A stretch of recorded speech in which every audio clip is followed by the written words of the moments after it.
Mi gremo pa naprej k zemeljskim temam. Ne? Čas je, da se posvetimo krajinskemu parku Tivoli, Rožnik in Šišenski hrib. V studiu pozdravljam vodjo službe Andreja Veliča, ki nam bo razkril malce več o skrbi za gozdove in druge mestne zelene površine. Lepo pozdravljeni v našem studiu. Takole v studiu Figove, čeprav ste najbrž bolj doma v kakšnih lepih ljubljanskih gozdovih, ne? Ja, rad sem zunaj, moram priznati. Je pa danes, kot sem že večkrat danes omenila, Svetovni dan zemlje. Kaj veste, kaj se kaj na ta dan dogaja po svetu? Ja, dan zemlje je v bistvu dan, ki se ga obeležuje že več kot 50 let, letos je 51. leto. Namenjen je predvsem skrbi za okolje, za okoljske teme. Letošnja tema je namenjena obnavljanju, na nek način obnavljanju naše zemlje, da tako rečem. Se pravi, namenjena je temi tudi obnavljanja ekosistemov, skrbi za biodiverziteto. Vemo pač, kakšne težave imamo tukaj, ne. Sicer so pa tudi klasične teme od onesnaževanja, podnebne teme in podobno, ne. Na tak dan se običajno odvijajo razne, recimo, čistilne akcije, odstranjevanje invazivnih tujerodnih vrst. Letos pa opozarjajo pač na to, da je treba če kakšen korak dlje, ne, in ne samo, bom rekel, odstranjevati tega, kar smo naredili, ampak dejansko obnoviti, recimo, določene ekosisteme. Da ni samo, da nekaj počistimo pa to, ampak da obnovimo tisto, na kar smo morda pozabili ali kar smo morda zanemarili v preteklosti. To, ne, in da resno razmislimo o, bom rekel, prioritetah, mogoče o spremembi malih navad, se mogoče niti ne postavimo pred dejstvo, da moramo spremeniti, ne vem, celotno življenje, ne, ampak vsak korak šteje, se pa splača biti, smo v bistvu v času, ko bi kar morali biti zelo ambiciozni, no. In da smo potem mi tista sprememba, ki jo želimo videti v svetu, ne? Kot je že Gandhi dejal. Kaj pa ta dan morda pomeni za vaš in vaše delo? In tudi vi, kako obeležujete dan zemlje? Ja, teme, ki se odpirajo na dan zemlje ali pa ob dnevu zemlje, so v bistvu teme, s katerimi se mi srečujemo, bom rekel, bolj ali manj vsak dan, če rečemo v narekovajih. So pa tudi specifične aktivnosti, recimo, ki so del tudi naših nalog ali pa naših ciljev, ne, pri skrbi za varstvo narave in ohranjanje biodiverzitete znotraj našega območja, v okviru katerih spadajo tudi načrti za obnove nekaterih ekosistemov, nekih pomembnih ekosistemov, ki jih imamo v našem parku, in konec koncev sodelujemo z Zavodom za gozdove Slovenije, ki na primer skrbi, da je na primer gozdni ekosistem v takem stanju, da lahko opravlja številne funkcije, med drugim tudi te, ki so poudarjene v okviru naše službe, torej naravovarstvene, na primer. In v bistvu, sva že prej govorila med oglasi in pred pogovorom, da smo v Ljubljani lahko srečni, da imamo veliko zelenih površin. Če bi kdo na primer iz zraka gledal Ljubljano, bi videl, da se vmes prepletajo krošnje dreves, pa da je veliko tudi gozdov in vsega. A lahko temu rečemo kar urbani gozd? Ja, ta izraz se uporablja v svetu, uporablja se tudi pri nas, ne. Skratka, največkrat se omeni, ni zdaj neke skupne definicije, ampak največkrat se govori o drevesih, skupinah dreves in gozdu, ki je v mestu in njegovi neposredni okolici, predvsem pa funkcionira kot sestavni del ene urbane krajine, ne. In v okviru tega so tudi druge zelene površine, ne. Gre na nek način tudi za mestno infrastrukturo, ki skrbi ne samo za naše zdravje in dobro počutje, ne, ampak tudi za višjo vrednost mesta, boljšo privlačnost mesta, nižanje različnih stroškov vzdrževanja in tako naprej. Se opravičujem, tudi seveda za biodiverziteto, ne, tudi pač predstavljajo določene habitate, koridorje med različnimi in drugimi ekosistemi in tako naprej. In za vzdrževanje teh gozdov in teh ekosistemov je potrebna tudi posebna strategija. Zdaj v ponedeljek je mestni svet sprejel strategijo razvoja mestnih gozdov. Kaj so sprejeli? Bo kaj novega? Bodo kakšne spremembe? Ja, ta strategija je ocenjujem pomemben dosežek, sploh z vidika tega, na kakšen način je bila sprejeta. Sprejeta je bila oziroma pripravljala se je v okviru evropskega Interreg projekta Urb for Dan. Gre za projekt, ki ga koordinira Mestna občina Ljubljana. Pripravljena je bila pa v sodelovanju z različnimi strokovnimi znanstvenimi inštitucijami, tudi svetovalnimi podjetji, vključevala je zasebne lastnike gozdov, interesne skupine, ki pač izvajajo različne dejavnosti v teh gozdovih, ali prostočasne, ali turistične. Skratka, en tak res širok nabor in vključujoče sodelovanje pri pripravi od samega začetka do na koncu tudi javne obravnave, odgovorov na vprašanja. Pač zadnji korak je bil tudi potrditev v mestnem svetu. Z veseljem povem, da je bil tudi soglasno potrjen, kar se mi zdi zelo pomembno. Ali pa povedno. Bi pa samo to opozoril, da naslavlja ta dokument dejansko mestne gozdove. Se pravi, ne naslavlja neposredno dreves, ki so obcestnih dreves, parkovnih dreves, ampak gozdove, naprimer, kot so zaokroženo Rožnik, Golovec, Grajski grič in tako naprej. In predstavlja v bistvu nek dokument, usmeritev, ki je usklajena seveda tudi z drugimi načrti mestnimi in plani in prispeva k temu, k enem celovitemu upravljanju teh gozdov, predvsem z vidika zagotavljanja socialnih in ekoloških funkcij teh gozdov, kar pa absolutno dviguje kakovost življenja in prispeva k temu. In je en tak glas mesta, s katerim lahko nastopa naprimer v procesu gozdno-gospodarskega načrtovanja, ko se pripravljajo načrti za te gozdove in tako naprej. In je podlaga naprej za operativne načrte. Skratka, pomemben dokument. In smo lahko veseli, da ga imamo, in čudovito, da je bil soglasno sprejet, ker to pomeni, da nekje pa imamo, nekje pa smo složni, vemo, da so mestne gozdne površine pomembne. In zdaj smo tudi v tem času epidemije lahko videli, kako pomembno je, da imamo zelene površine, da imamo gozdove. Ste morda pri vas opazili, da so ljudje začeli več hoditi v gozdove? Je bilo več obiska v krajinskem parku? Opazili smo to. To lahko pač tudi trdimo, zaradi tega, ker spremljamo obisk, spremljamo prehode na različnih poteh in stezah. In recimo v obdobju predvsem prvega vala epidemičnega se je obisk povečal v povprečju na teh, pa to ne govorim zdaj o glavnih, teh širokih poteh, ki jih naprimer večina pozna, ampak mogoče malo manjših, naprimer kot je recimo del Jesenkove poti ali pa pot iz Rožne doline na Rožnik, se je v povprečju povečal za več kot dvakrat.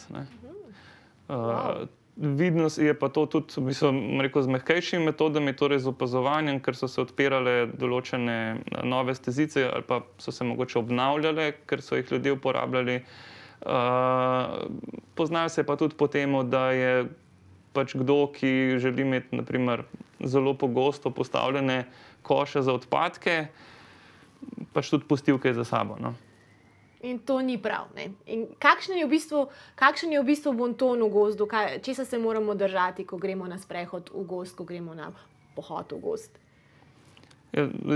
Tukaj bi lahko, našteval vsebino bontona, ki ga je tudi ravno prej omenjeni projekt Urb for Dan tudi vkomponiral v svojo strategijo naprimer, in v svoje operativne načrte. Lahko pa poenostavljeno rečem, da se bomo zelo približali gozdnemu bontonu, če se bomo vedli tako, kot bi si želeli, da se nekdo vede, ko pride k nam na obisk.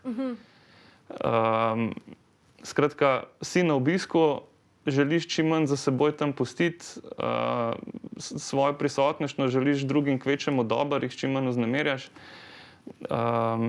In želiš podobno izkušnjo pustiti tudi tistemu, ki pride za teboj.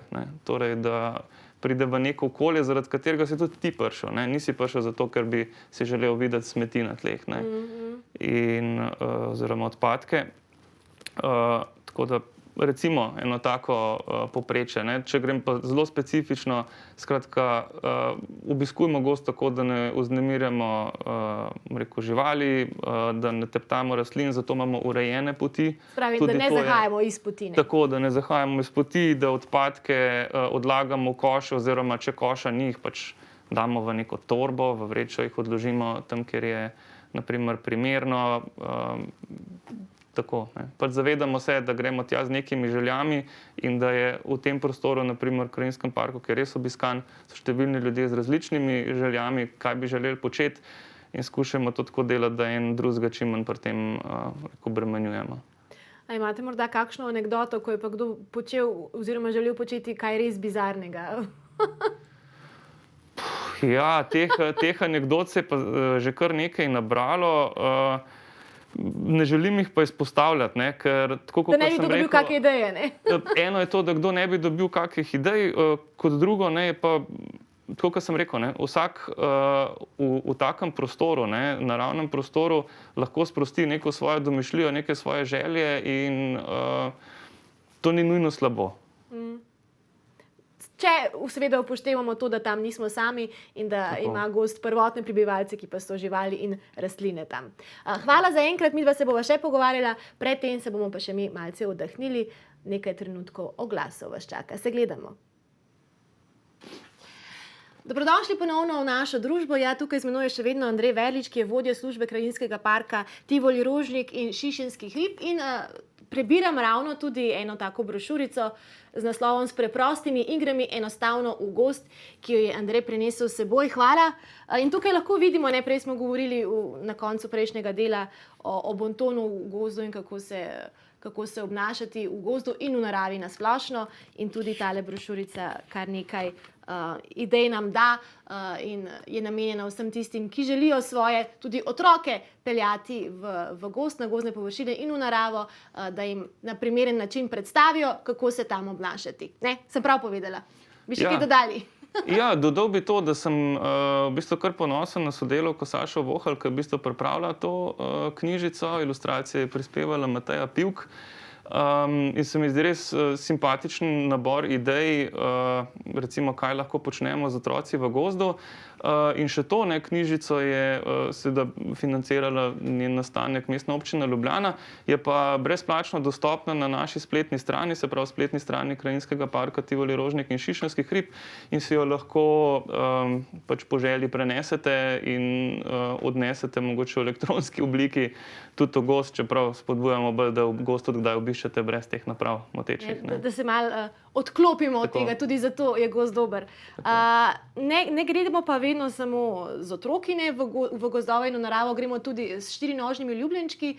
Pa mogoče, če rečeva kakšno besedo na to temo, kakšno je primerno obnašanje, če gremo na primer s psom na sprehod. Je lahko, mora biti obvezno pripet na vrvici, je lahko spuščen, kakšna so pravila?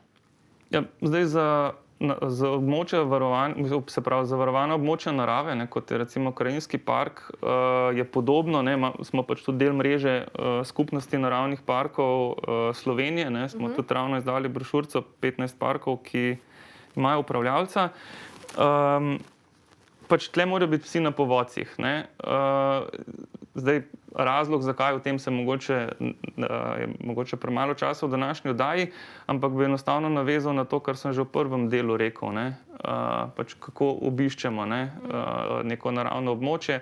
Gre za to, da pač čim manj vznemirjamo, seveda ostale obiskovalce. Je pa res specifika našega parka, da gre v bistvu za mestni park, ki je pomembna zelena površina za prebivalce mesta in predstavlja to v bistvu tisto površino, na kateri preživljajo prosti čas, tudi, bom rekel, s psi, se z njimi ukvarjajo, in to tudi razumemo kot upravljavci, absolutno. Vemo pa tudi hkrati, da se da s psom preživeti super čas v takem okolju, ne da bi pes rabo na primer vznemirjati ali pa se prosto sprehajati po naravi, ker lahko rečem, da so bile resne poškodbe, tudi fatalne poškodbe na živalih v zadnjem času. Vsi oklali? Ja, tudi ubili, ne, tudi poškodovali, tega smo imeli v zadnjem času več. Jasno, ne. Imajo svoj nagon, ne, niso oni krivi, Ja, da nas zato smo mi lastniki tisti, ki moramo pač na to paziti, ne. In ni samo do živali, tudi do drugih obiskovalcev, niso vsi navdušeni nad psi, tudi nekateri psi se med seboj ne razumejo. Skratka, bodimo obzirni. Nismo sami, no, to je neko glavno načelo, ki nam lahko pride prav. Kako pa drugače, ne, imate takele brošurice, imate najbrž še druge načine ozaveščanja o bontonu, s kom vse sodelujete, kako vse ozaveščate? Ja, tukaj skušamo biti čim širši, v bistvu za področje komunikacije in kam se vse to usmerja, skrbi kolegica Mateja Nussej-Marolt, ki je bila nedavno vaša gostja, se je javljala iz parka. Naš, eden od kanalov so spletni mediji oziroma državna omrežja, spletna stran, sodelujemo za dobro z Mestno občino Ljubljana, jasno, smo v bistvu mestna služba, ki tudi nekatere vsebine na svojih omrežjih objavlja, tudi naša matična družba Voka Snaga. Skratka, kjerkoli imamo možnost, tudi mogoče s kakšnimi objavami v časopisih, s takšnim javljanjem, mogoče kot je danes, skušamo čim širše pač prenašati te vsebine, za katere verjamemo ali pa smo tudi mogoče poklicani za to, da ozaveščamo o njih. Ni pa v bistvu samo ta človeški faktor, ko gremo ljudje na sprehod, ko se gremo družiti ali preživljati čas v naravi, tisti, ki vpliva na gozdove. So še tukaj tudi drugi faktorji, ne vem, naravne nesreče, gradbeni posegi, gospodarstvo, onesnaževanje in podobno. Kaj vse v bistvu vpliva na krajinski park, na naše gozdove in kako se tega lotevate? Ja, zadeva, ki omenjate, je kompleksna in vključuje številne inštitucije, ne. V bistvu upravljanje takega območja pomeni tudi povezovanje številnih akterjev, ki vplivajo na odločitve, na nek način načrtovanje rabe tega prostora. In to je v bistvu glavno delo, ne, da sodelujemo pri tem, da se slišimo, da preučimo številne možnosti. Zdaj, omenili ste, kaj vse lahko vpliva, ne.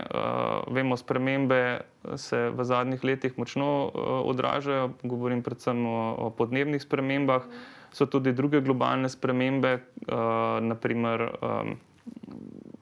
prenos ali pa pot različnih in vnos, ne, potem različnih tujerodnih vrst, ki vplivajo na ekosisteme, ki tudi povzročajo potem gospodarsko škodo in tako naprej.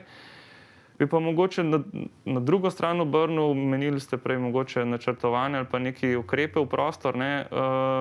Vedno več je tudi znanstvenih dokazov, kako nekaj, kar so vedeli naši predniki že izkustveno, ne, govorim, ampak zdaj se pa še kopičijo znanstveni dokazi, kako vse zelo so pomembne te, zelene površine in drevesa, recimo specifično v mestih, ne, kako to vpliva v bistvu na nas, ne, na naše zdravje, na naše dobro počutje, kako dobro vpliva na gospodarstvo, kako dobro vpliva na povezovanje družbe na nek način.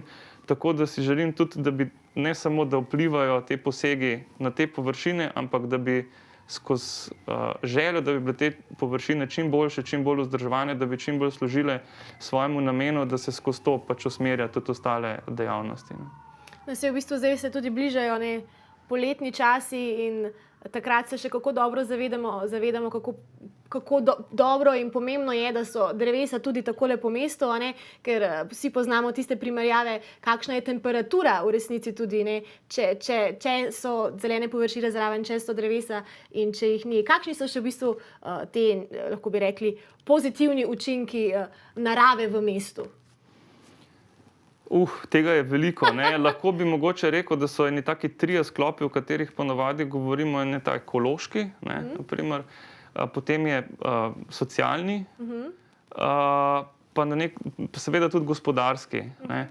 In recimo, če jih omenim nekaj, ne, recimo drevesa prestrezajo padavine, tudi upočasnjujejo na primer potem površinski odtok vode, prestrezajo prašne delce, zmanjšujejo hrup, po drugi strani so lahko dom številnim organizmom, govorimo od mladih, predvsem pa do starejših dreves in tudi dreves, ki so mogoče v taki fazi, ko estetsko niso več najbolj privlačna, ampak morda ravno takrat pripomorejo k temu, da lahko ohranjamo določene vrste, ker jim pomenijo njim primerno življenjsko okolje ali pa druge vrste na njih hrano najdejo, ne.